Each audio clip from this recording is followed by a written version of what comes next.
Hello दोस्तों, आप सभी का स्वागत है आपके अपने यूट्यूब चैनल बी टॉपर में। सो फ्रेंड, जितने भी अभ्यर्थी बिहार बीएड में एडमिशन लेना चाहते थे, काउंसलिंग कराया था बट कोई भी कॉलेज नहीं मिला था अभी तक, ना ही फर्स्ट लिस्ट में, ना ही सेकंड लिस्ट में, ना ही थर्ड लिस्ट में। अब आगे जितने भी सीट बचे हुए थे थर्ड लिस्ट के बाद में, उसी पर उम्मीद टिकाए बैठे हैं कि शायद मुझे कोई कॉलेज मिल जाए, एडमिशन हो जाए। और अब जब से थर्ड राउंड कंप्लीट हो गया है, थर्ड लिस्ट एडमिशन कंप्लीट हो गया है, तब से बस आप इसी कस्मकस में हैं कि आखिर कब फोर्थ मेरिट लिस्ट आएगी या फिर सेंट्रलाइज काउंसलिंग होगा। और मैंने सेंट्रलाइज काउंसलिंग के क्या फायदे और नुकसान है और क्या फोर्थ लिस्ट आने के फायदे और नुकसान है, ये दोनों मैंने आपको बाकायदा कई वीडियो में बनाकर समझाया भी है दोस्तों। अब दोस्तों यहाँ पर अचानक से ललित नारायण मिथिला यूनिवर्सिटी ने आगे की प्रक्रिया के लिए नोटिस जारी कर दिया गया है। और फैसला जो है वो मुझे लगता है जहां तक है बिल्कुल सही लिया गया है। और अभी तक जानकारी निकल के आ रही थी कि फोर्थ लिस्ट आएगी, क्योंकि पिछली बार जो हुआ था काउंसलिंग 2024 का अगर मैं रेफरेंस लूं तो 2024 में पहली बार जब चॉइस फिलिंग कराया गया उस पर 4 मेरिट लिस्ट जारी किए गए थे। ठीक है, इस बार क्या हुआ, 3 मेरिट लिस्ट आया, उसके बाद रुक गया। और 3 मेरिट लिस्ट के बाद ये पता चला कि तकरीबन 5,000 सीटें बची हुई हैं। ठीक है, तो अब अगर पिछले अकॉर्डिंग से बात करें तो मैंने बताया कि पिछले बार 4 लिस्ट आया था, तो इस बार भी 4 लिस्ट आएगा, फोर्थ लिस्ट भी आएगा, ऐसा मैंने बताया था। लेकिन इस बार ललित नारायण मिथिला यूनिवर्सिटी ने बदल दिया नेम को, थर्ड लिस्ट के बाद ही सेंट्रलाइज काउंसलिंग ले आया। जी हाँ दोस्तों, ये जो नोटिस जारी हुआ है सेंट्रलाइज काउंसलिंग के लिए जारी हुआ है दोस्तों, और फोर्थ मेरिट लिस्ट नहीं आएगी। ठीक है, अब यहां पर आपके 2 सवाल खड़े हो गए कि सर क्या सेंट्रलाइज काउंसलिंग में फायदा है या फोर्थ मेरिट लिस्ट आने पे फायदा था। तो भैया, जिनको कॉलेज नहीं मिला था अभी तक किसी भी लिस्ट में, उनको सेंट्रलाइज काउंसलिंग में ही फायदा है, फोर्थ लिस्ट में फायदा नहीं है। क्योंकि मैं अगर मानूं तो आपको कॉलेज क्यों नहीं मिला, क्योंकि मैंने देखा है कि बहुत सारे बच्चे मुझे इंस्टाग्राम पर मैसेज करते थे कि सर मेरे 70 नंबर हैं, सर मेरे 70 नंबर हैं, सर मेरे 65 नंबर हैं, सर मुझे अभी तक कोई कॉलेज नहीं मिला। और मैं खुद चौंक जाता था, बहुत सारे बच्चे बोलते थे सर 80 नंबर है, कोई कॉलेज नहीं मिला है। ठीक है, तो मैं खुद चौंक जाता था कि 80 नंबर होने के बावजूद इसको कैसे कॉलेज नहीं मिला, क्योंकि 50-55 नंबर वालों को भी अगर सही से कॉलेज चूज किया है तो मिल गया था। तो रीजन क्या था, ये पता चला कि ये जो 70-80 जो भी बच्चे जिनको कॉलेज नहीं मिला, वो कहीं ना कहीं वो हाई कट ऑफ वाले कॉलेज या प्राइवेट कॉलेज चूज ही नहीं किया, सारे गवर्नमेंट चूज कर लिया, सारे सेमी गवर्नमेंट कॉलेज चूज कर लिया, इसी कारण से इन लोगों को कॉलेज नहीं मिला। तो अगर फोर्थ लिस्ट आता तो पहले जो आपने चॉइस कर रखा था वही कॉलेज में से ही आपको अगर सीट वहां पर बची होती तो दिया जाता।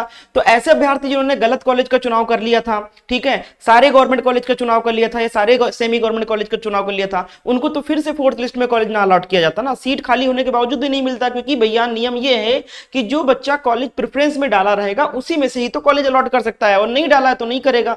तो इसलिए भैया अब आप नए सेंट्रलाइज में यह फायदा हो जाएगा कि अब आप नए तरीके से फिर से कॉलेज का चुनाव कर सकते हो। ठीक है, तो अब आप प्राइवेट कॉलेज को चूज करोगे तो मिल जाएगा। लेकिन अगर आप फोर्थ लिस्ट आता तो पहले वाले ही चॉइस बेस्ड पर आता, तो अगर आपने गलत तरीके से कॉलेज चूज कर रखा था तो इस बार फिर नहीं मिलता। तो इसलिए जिनको कॉलेज नहीं मिला था उनके लिए सेंट्रलाइज काउंसलिंग मस्ट बेटर है, अच्छा है, नए तरीके से अब आप कॉलेज को चूज कर सकते हो अपने रंग अपने नंबर के हिसाब से, और पहले ही आपको कॉलेज मिल जाता। गलती क्या थी, आपने मुझसे पूछा नहीं होगा इंस्टाग्राम पर, मैंने हमेशा इंस्टाग्राम आईडी अपनी शेयर किया इसीलिए कि भैया सही से काउंसलिंग कराओ। और जिसने पूछ के मुझसे काउंसलिंग कराया था, कॉलेज चूज किया था, 55 नंबर 50 नंबर वालों तो कभी कॉलेज अलॉट हो गया है। क्योंकि मैंने उनको बोला कि भैया आपके 50 नंबर है, आपको गवर्नमेंट कॉलेज नहीं चूज करना है, नहीं मिलेगा, आपको सीधा प्राइवेट चूज करना है, मिल जाएगा। उन्होंने चूज कर लिया। जिन्होंने नहीं पूछा वो कम नंबर होने के बावजूद भी प्राइवेट छोड़ के गवर्नमेंट और सेमी गवर्नमेंट चूज कर लिया, जो कि उनको मिलना ही नहीं था। भाई नंबर इतना कम है तो कैसे मिलेगा। तो जो मुझसे पूछा, जिसने 90 नंबर वाला अगर किसी ने पूछा तो मैंने उसको सजेस्ट किया बिल्कुल गवर्नमेंट मिल सकता है, सेमी गवर्नमेंट मिल सकता है। तो यही गलती हुई है, तो कोई बात नहीं, अगर पहले गलती कर दिया तो दोबारा इस गलती को सुधारा जा सकता है। अब जो काउंसलिंग करना, अब जो कॉलेज को चूज करना है आगे सेंट्रलाइज काउंसलिंग में, उसमें बिना पूछे आप कॉलेज को मत चूज करना। ये मेरा यूजर आईडी सर्च कर लेना, मुझे अपना मार्क्स बता देना कि सर मेरे इतने नंबर हैं, सर मेरा 60 है, सर मेरा 70 है, कोई कॉलेज नहीं मिला है, सर मुझे कौन सा कॉलेज चूज करना चाहिए। ठीक है, तो मैं इंस्टाग्राम पर आपको बताऊंगा, ये वाला ग्रुप ज्वाइन कर लो, यहां पर मैं आपको वैकेंट सीट की लिस्ट भेज दूंगा। ठीक है, यहां से आप देख लेना कि कहां कहां कॉलेज में कितनी सीटें खाली हैं। ठीक है, उस हिसाब से आप कॉलेज को भी चूज कर सकते हो। अब आगे की प्रक्रिया में बताता हूं कि काउंसलिंग कैसे करवाना है, कितने कॉलेज चूज करने हैं, क्या करना है, सब कुछ ऑफिशियल वेबसाइट पे ले चलता हूं। तो देखिए ऑफिशियल वेबसाइट पे आ चुके हैं हम लोग, और ऑफिशियल वेबसाइट पे एक नई डेट शीट यहां पर आ चुकी है, देखो। ठीक है, लेकिन ऐसे अभ्यर्थी जिन्होंने कॉलेज मिला और छोड़ दिया था उनके लिए ये बुरी खबर है, बिल्कुल बुरी खबर है। ये देख सकते हो नोटिस आ चुका है, क्योंकि भैया उनको सेंट्रलाइज काउंसलिंग में मौका नहीं दिया गया। जी हाँ, ऐसे अभ्यर्थी जिन्होंने कॉलेज मिलने के बाद भी कॉलेज में एडमिशन नहीं लिया, किसी को फर्स्ट लिस्ट में मिला, किसी को सेकंड लिस्ट में मिला, किसी को थर्ड लिस्ट में मिला। इसीलिए मैंने यहां पर ये देखिए क्या लिख रखा है, ये 3 सवाल आपके बनेंगे मुझे पता है। ये 3 तरीके से स्टूडेंट्स अभी भी अवेलेबल हैं जो एडमिशन के लिए इच्छुक हैं। पहले ऐसे अभ्यर्थी जो बच्चे ऐसे अभ्यर्थी ऐसे छात्र जिनको कोई कॉलेज अभी तक नहीं मिला था। एक ऐसे अभ्यर्थी भी अवेलेबल हैं जिनको अभी तक कोई कॉलेज नहीं मिला किसी लिस्ट में। एक ऐसे अभ्यर्थी भी हैं जिनको पहले कॉलेज मिला पर छोड़ दिया। और एक ऐसे अभ्यर्थी भी होंगे जिन्होंने पहले स्टार्टिंग में काउंसलिंग नहीं कराया, पेपर दिया था, एंट्रेंस एग्जाम दिया था, रिजल्ट आया था, लेकिन काउंसलिंग में भाग नहीं लिया।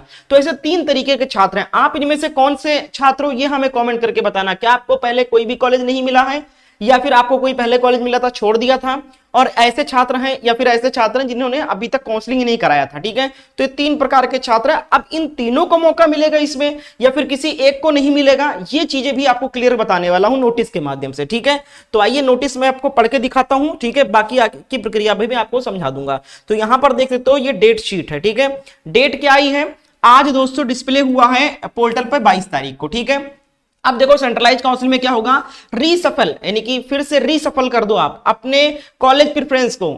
ठीक है, जो आपने चूज किया था 8-9 कॉलेज, उसमें से ऊपर नीचे कर दो, 2-3 कॉलेज केवल आपको चूज करना था।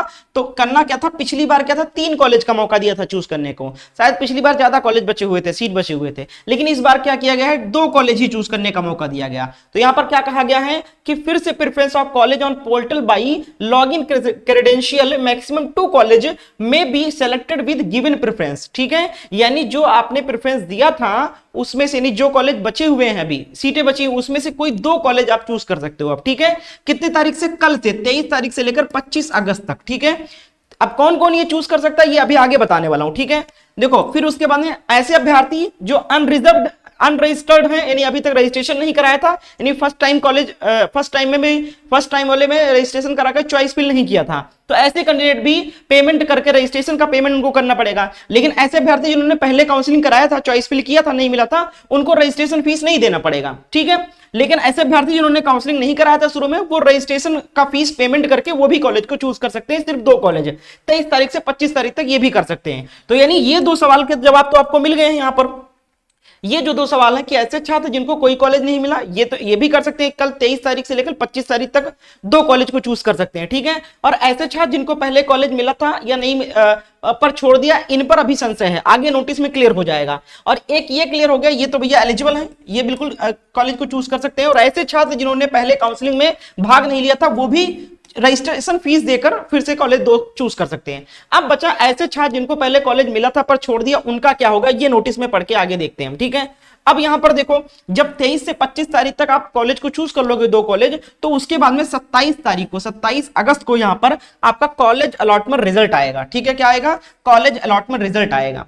ठीक है, यानी मेरिट लिस्ट जारी होगी उसके बाद। ठीक है, अब जब 27 तारीख को आपको कॉलेज मिल जाएगा, तो उसके बाद में 27 के बाद में 28 से लेकर 1 सितंबर तक उनको, जिनको कॉलेज मिल गया है, उनको 3000 रुपए पेमेंट करके सीट को एक्सेप्ट करना है, और जहां पर बताया गया है डॉक्यूमेंट वेरिफिकेशन के लिए, वहां पर जाना है। और ये प्लेस चेंज होगा, ये कॉलेज में नहीं जाना है जिस कॉलेज में एडमिशन होगा आपको, यानी जो कॉलेज मिलेगा वहां नहीं जाना, ये आपको जाना है किसी यूनिवर्सिटी में आपको बुलाया जाएगा डॉक्यूमेंट वेरिफिकेशन के लिए। तो प्लेस मेंशन रहेगा, जब आपको कॉलेज अलॉट होगा तो उसके नीचे मेंशन रहेगा कि कहां डॉक्यूमेंट वेरिफिकेशन होगा। तो यानी कि 23 से 25 के बीच में आपको 2 कॉलेज चूज करने हैं, ऐसे अभ्यर्थियों को जिन्होंने पहले कोई कॉलेज प्राप्त नहीं किया, या फिर ऐसे अभ्यर्थी जिन्होंने पहले काउंसलिंग नहीं कराया, 23 से 25 तक। ठीक है, फिर 27 को कॉलेज अलॉट होगा। 27 को जब कॉलेज अलॉट हो जाएगा, तो 28 से लेकर 1 सितंबर तक वो 3000 रुपए पे करके सीट को एक्सेप्ट करेंगे और डॉक्यूमेंट वेरिफिकेशन कराने जाएंगे। ठीक है, एडमिशन हो गया उनका।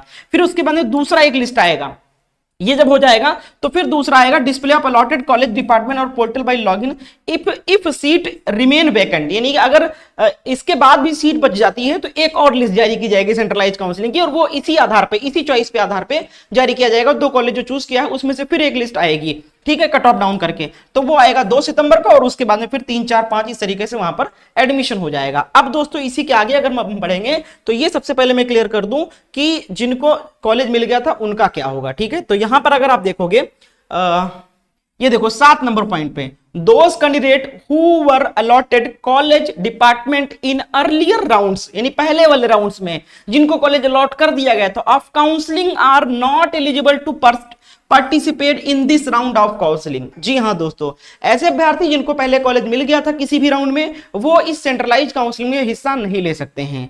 और भैया ये मुझे लगता है कि जहां तक है सही किया है, ठीक है। अब कुछ लोग नाराज हो जाएंगे कि सर हमको कॉलेज नहीं मिला, हमारा करियर बर्बाद हो रहा है। आप करो, सही है भैया, सही क्यों नहीं है? ऐसे बच्चे जिनको कॉलेज नहीं मिला 3 लिस्ट तक, जिनके नंबर कम थे, वो तो सब्र करके चुपचाप बैठे थे, अपने बारी का इंतजार कर रहे थे। और आपको क्या हुआ कि आपको कॉलेज मिला और आपने छोड़ दिया। अब जब उनकी बारी आई है बचे हुए सीटों पर, उनको कम कट ऑफ गिर के उनको मिलने का, तब आप फिर आ जाओगे उसमें, आपको फिर से मौका दे दिया जाएगा। तो उन बच्चों के साथ तो नाइंसाफी होगी ना, जो सब्र करके बैठे हुए थे कि जब सीट बचेगी तब हमारा कट ऑफ गिरेगा और हमको मौका मिलेगा एडमिशन का, ठीक है। अब उसमें भी 70 80 90 नंबर वालों को घुसेड़ दिया जाए, जिन्होंने कॉलेज छोड़ दिया था। वो वही बच्चे हैं जिनको अच्छा नंबर था, उन्हीं को तो पहले मिला था कॉलेज, अब उनको घुसेड़ दिया जाएगा। तो जो कम अंक वाले बच्चे थे उनके साथ तो नाइंसाफी होगा। तो इसीलिए ये किया गया है ललित नारायण मिथिला यूनिवर्सिटी की तरफ से। और मैंने शुरू से बताया था कि कॉलेज मत छोड़ना, जो मिला है ले लो, दोबारा नहीं मिलेगा, ना स्पॉट एडमिशन होगा और ना आपको काउंसलिंग में भाग मिलेगा। हाँ, पिछली बार क्या किया गया था, एकदम लास्ट में, ये जो दूसरा वाला बाद में, इसके बाद जब सीट बचेगी तब दे दिया था मौका पिछली बार एक कॉलेज चूज करने का ऐसे अभ्यर्थी को जिन्होंने कॉलेज छोड़ दिया था। ये जो दोबारा जब सीट बचेगी 2 सितंबर के बाद, तब शायद एक कॉलेज चूज करने का मौका दिया जाए बचे हुए 1500 सीटों में से, ठीक है।